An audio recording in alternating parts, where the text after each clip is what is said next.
এসেছিলাম কাকির বাড়িতে, সব বোনেরা এখানে বসে আছে, আর মাকে এখান দিয়ে হাঁটিয়ে নিয়ে আসতে পারবো না বলে মা মন্দিরের ওখানে বসে আছে।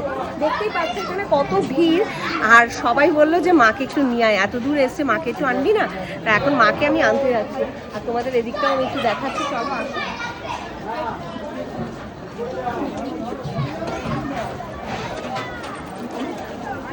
হেঁটে আসতে পারবে তোমার মা এই ভিড়ের মধ্যে থেকে?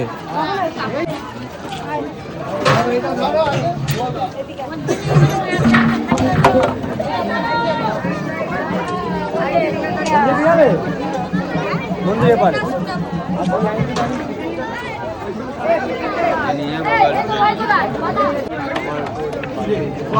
এই তো আমি ওই যে মাঝখানে আসে হঠাৎ করে আমার আছে, আমি 3 মাসে হয়ে গেল।